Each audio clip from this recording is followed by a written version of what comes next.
Hi, this is Jonathan Messenger, and thank you for listening to the alien adventures of Finn Caspian. Now, if you remember in the last episode... Apology accepted. Wait, what did you just say, Beebop? I said apology accepted.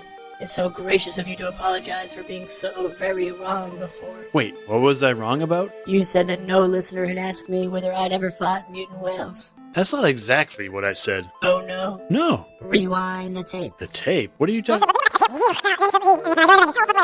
But hold on, you're supposed to be answering listener questions. You're telling me a listener wrote into you and said, "Dear Beebop, have you ever fought mutant whales before?" You never know, Jonathan. These listeners are crazy. Wait a second, I don't think it's the listeners who are crazy. See, and now we have a question from Natasha and her brother Evan in Chicago, asking me specifically if I've ever fought mutant whales. Hey, well, hold on a second. I don't think it's fair to say that just because Natasha and Evan are now curious whether you fought mutant whales because you sang about it a couple episodes ago, that means that you were right all along and that I was... Rewind the tape. Don't rewind the tape.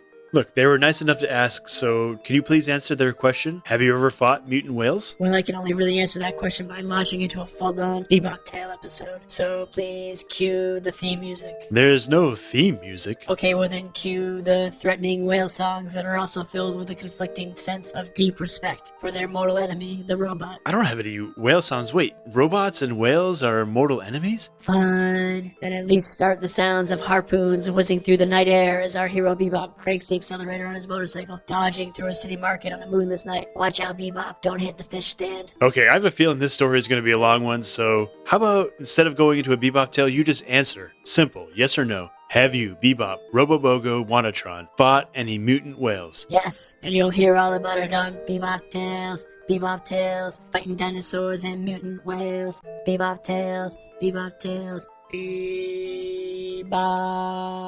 Alright, I wish I could rewind the last 2 minutes of my life here, but instead, let's just get on with our episode. If you remember what happened in our last show, the crew made it out of Saphrite's belly only to find themselves faced with the greatest mystery of all, a man dressed as a Marlowe explorer who had no memory of how he got there or why he was imprisoned on Saphrite. So maybe we'll be able to answer a couple of those questions in episode 12, Not You Again.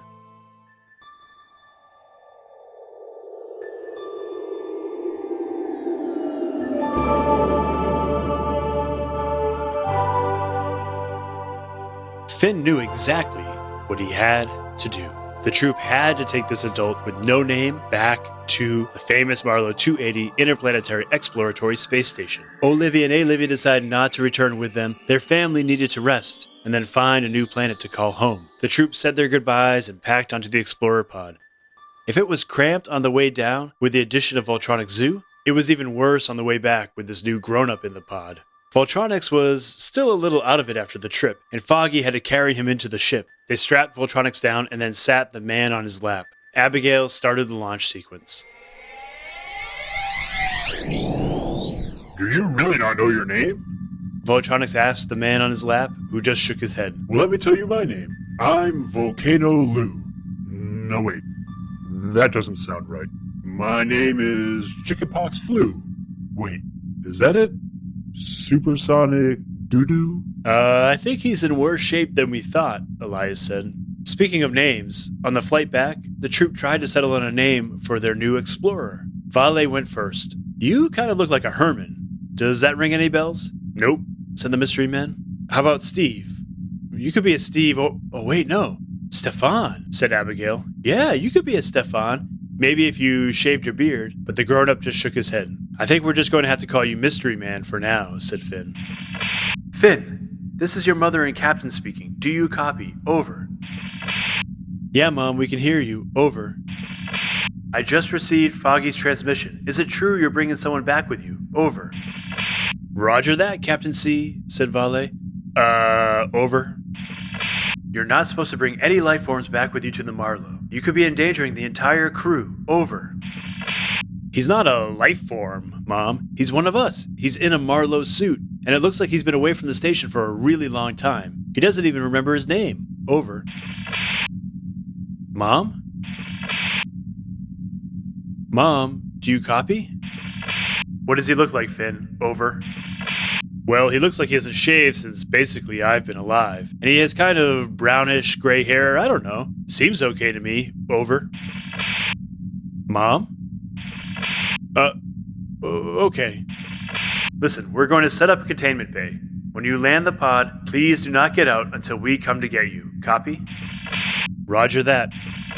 I mean it, Finn. I repeat, do not step off the pod until we give permission. Understood. Over. Yeah, okay, we get it. Jeez. Oh yeah, and we traveled through 35 stomachs of an alien and fought off these little fiery ho-ho guys, who then helped us stop an army of giant ants, by the way. But we're fine, thanks for asking. Over. I'm sorry, Finn, you're right. I'm glad to hear that you're okay, and you all performed very bravely. Please stand by and let us know immediately if anything happens on the flight back. Over. Yeah, right, said Vale. Like anything ever happens on these flights.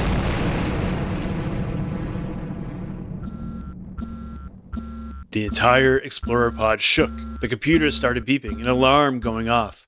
What was that? Said Finn. It felt like we got hit by something. Yeah, but by what? Yelled Abigail over the alarm, as she frantically tapped at the computer.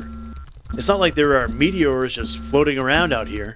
It could be that. Foggy pointed out the window. In the distance, they could see another Marlowe Explorer pod, but it was dark and looked rusted on the outside, like it had been dug out of a swamp. What the? Said Elias.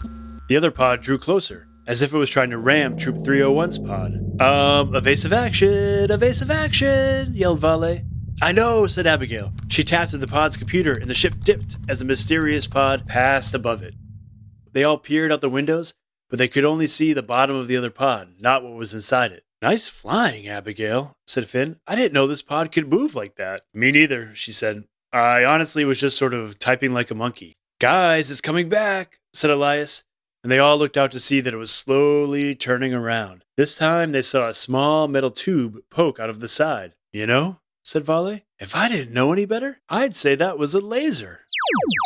The ship shook again.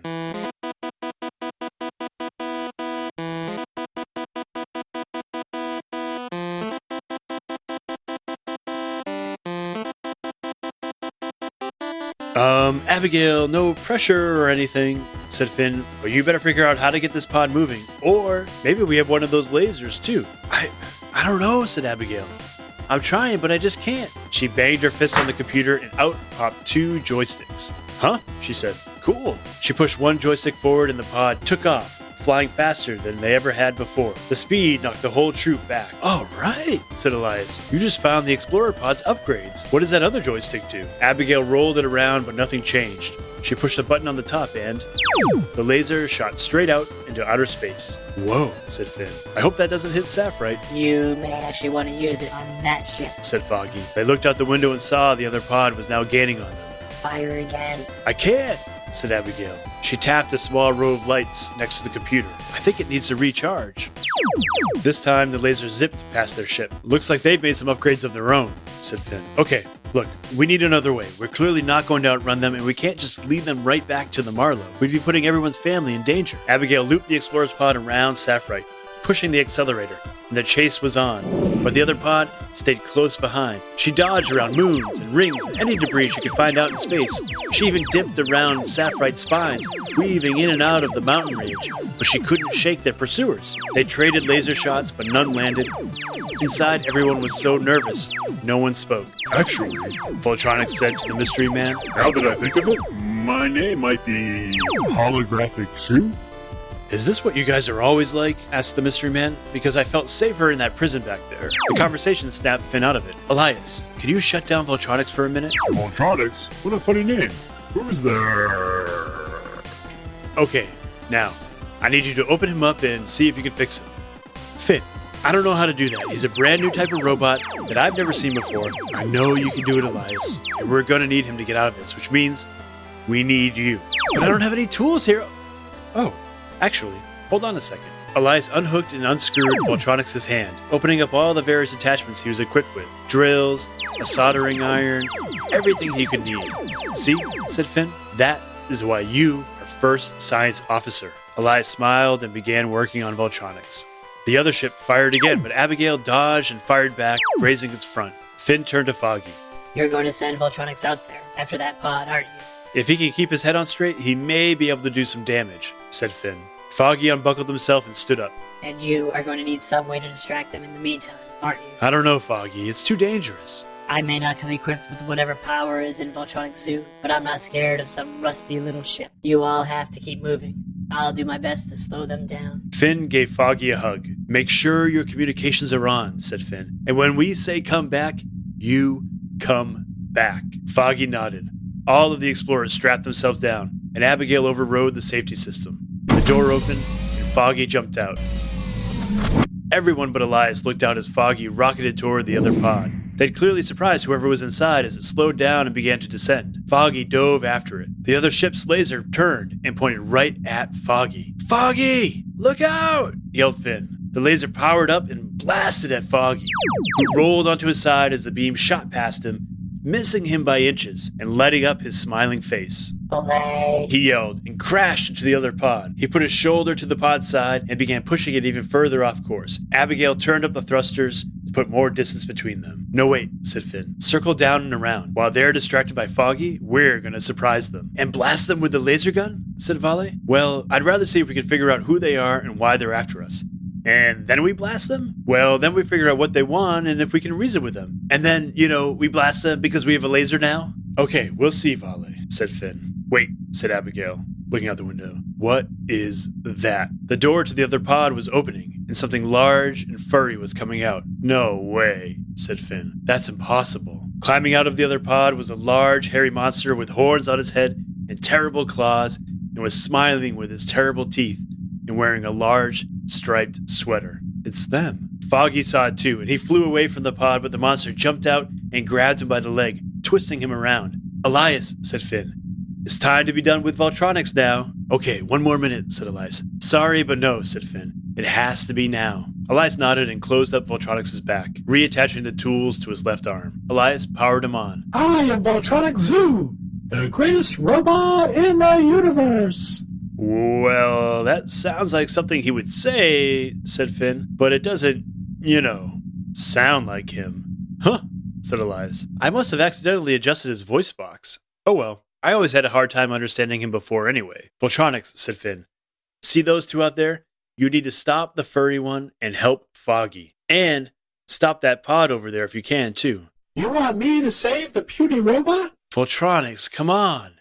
Okay, fine. I really remember sounding different than this.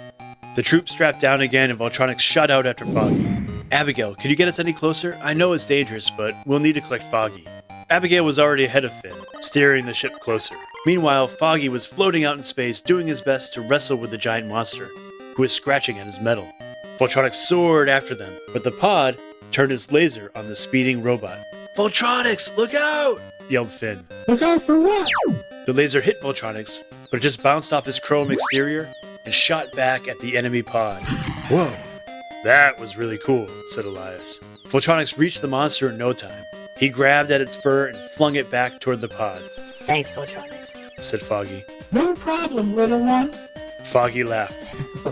What happened to your voice? But Voltronics didn't have a chance to answer. Another monster emerged from the other pod and grabbed his friend. They both jumped at the robots, tussling out in space. Voltronics, said Finn, can you take out that laser? Sure, no problem. He flew over to the laser, a horned monster holding onto his back, grabbed at the tube and bent it till it snapped. Take that, laser. And Voltronics threw it away. Wait, said Finn. But the laser was already spiraling toward them. They heard a crunch as their laser bent. Oh boy, said Finn. Okay, Abigail, bring us up a little closer. We need to get these robots back in, and I want to see who is piloting that ship. The Troop 301 pod rose toward the mysterious, darkened, rusted pod. It was like staring into a cracked mirror, some dark and damaged version of yourself that had gone a different way. They drew level with the ship, the robots and monsters wrestling between them. They peered through the smeared glass of the other pod and saw something that they were not expecting. It was a human. And it wasn't just any human, it was a woman, again, dressed in a tattered Marlowe spacesuit. She peered back at them, and she looked angry. Oh, right, said the mystery man.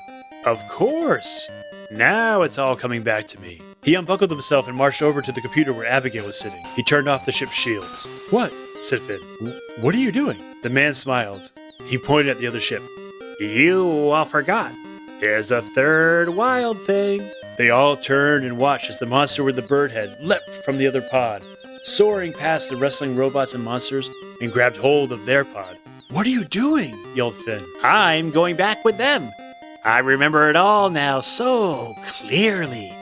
I was out on that spy mission. My monster and I had just boarded the Marlow when the alarm went off. We made an emergency stop on that planet when it suddenly gobbled me up. It must have knocked me out. It's funny, actually, when you think about it. You know, your voice is changing too, said Vale. You sound kind of crazy, dude. Crazy? Said the mystery man. Dude? Am I a crazy dude? Dude, is that what you think? I'm crazy? Am I a crazy dude? Crazy dude? I mean, yeah, said Vale. You guys are hearing him, right?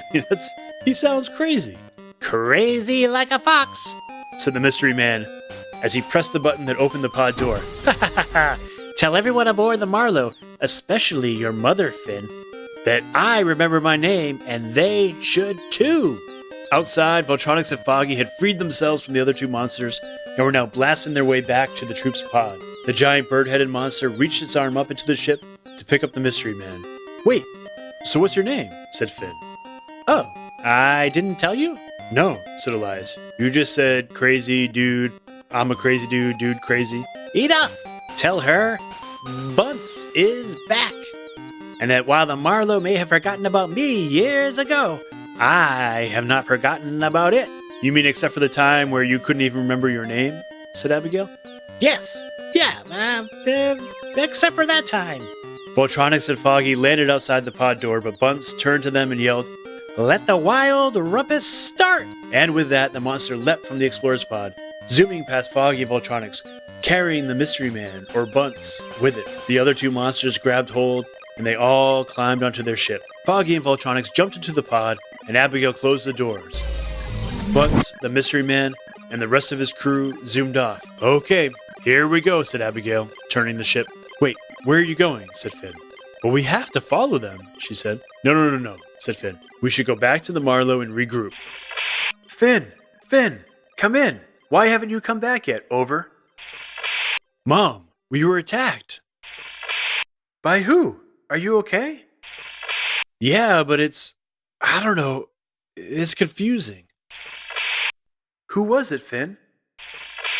They had an old explorer's pod, and they took the guy we had with us. He said he knew you. He said his name was Bunce, and that you had forgotten all about him. There was no response. Abigail set the course for the Marlow, and the troop all waited to hear what Finn's mom said next. Mom, can you hear me? Over. Mom. Come back to the Marlow, Finn. We need to talk. Guys, said Vale, I just realized something. We are legitimate space adventurers now. Oh yeah, said Finn, and how's that? Because I think we officially have an enemy. Okay, I'm here with my editor, Griffin, and he's got some questions for me, I'm sure. So, Griffin, you want to say hi to everybody? Hi, hello. All right. So, Griff, what's your question for me? Oh, wait, so first of all, what did you think of the episode? It's pretty good. Pretty good? Okay. Actually, a little cuckoo. A little cuckoo. Okay. So, what do you think? Why do you think it was cuckoo?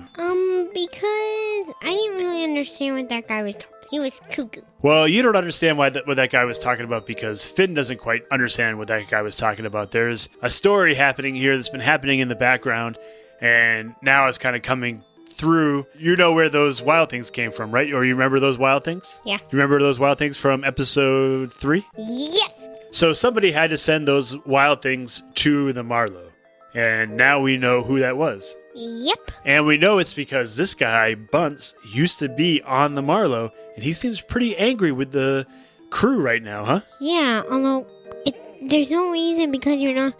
Then why does he go back? Well, that will all be answered next week on the Alien Adventures of Finn Caspian. No. All right. Any other questions about the episode? Did you know that the Explorer's Pod had a laser and could go really fast? No. That might come in handy in a later episode, I think. I know that. What do you think about Voltronics' new voice? Pretty funny. Yeah. Okay, so let's talk about our jokes for the week. We got in a couple of jokes from our listeners. The first one was sent in via email, so I'm going to read it to you. It's from Sienna, who's age 7 from Methuen, Massachusetts. And she sent in this joke. Why did the squirrel go to outer space? I don't know. To get the astronaut. All right, and then we also have a joke from Pablo, who is 9 years old, and from Strongsville, Ohio. He sent in this Mars-themed joke that I'll play for you right now. Hi, I'm Pablo Perez, and I'm 9 years old, and I have a joke. Knock, knock. Who's there? Mar who? Marshall. All right, thank you, Pablo, for playing all the roles in that joke. That was great. And then we have our art. We have some really great art. We have art thanks to Hans, who's a 6-year-old from Connecticut. He drew Saphrite and a picture of Voltronics, Foggy, and maybe my favorite robot, the Protofessor. Thank you so much to Hans for his art. And then Gabriel, 6 from Oak Park, he sent us this drawing. He didn't say what it was on the drawing, though he wrote us a really nice note on back. My theory is that this is the planet of Saphrite, and then the yellow kind of corona here is Saphrite's eye. What do you think it is, Griff? I think it's actually just Saphrite's eye. All of it's Saphrite's eye. Oh, the whole thing is Saphrite's eye. You also had another theory. Do you remember what that was? Space rainbow? Yeah, could just be a space rainbow.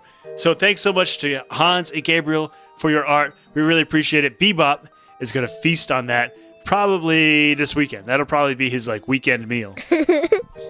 Oh, and Griffin, you drew something too. We'll put that up on the site. You drew what it was called kind of like a mashup of one of your favorite books. What's the name of that book? Battle bugs? Yeah, Battle Bugs and Finn Caspian mashup. So we have Finn Caspian, one of the little lava creature guys who, what do they say? Ah! And then we have some characters from the Battle Bugs, which are, hold on to your hats, bugs. Yeah, because it's called Battle Bugs. Right. So we'll put that up too, and we'll feed that to Beebop. Maybe that'll be his lunch on Saturday. So thanks so much to everybody for sending in your jokes and your art. All right, and thanks to Natasha and Evan for their question for Beebop. If you have a question for Beebop, or you have art for Beebop, or any questions or ideas or jokes, we need more jokes. Send them to earth@finncaspian.com. That's earth@finncaspian.com, and we'll make sure to use them on the show. So thanks again for listening, and we'll be back next week. Okay! Can you say goodbye, Griff? Bye, bye, bye.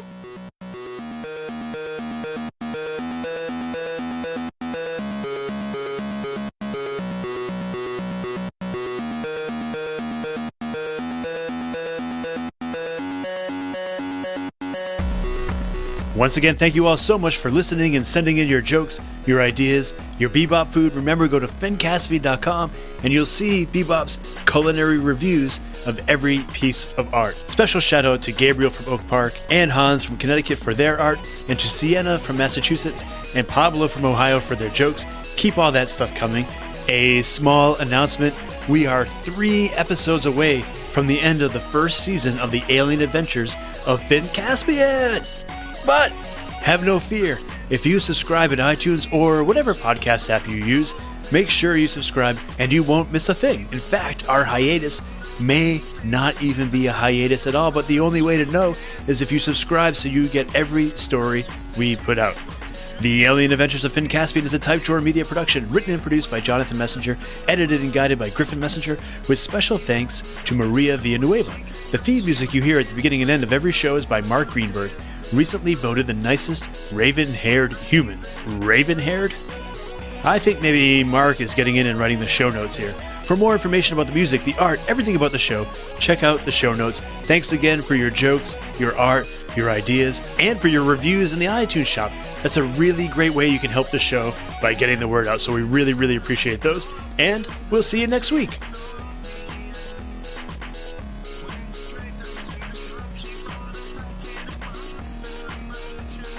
So there I was, in the alley, no way out. 5 humpback whales staring me down. You guys look a little salty, I said.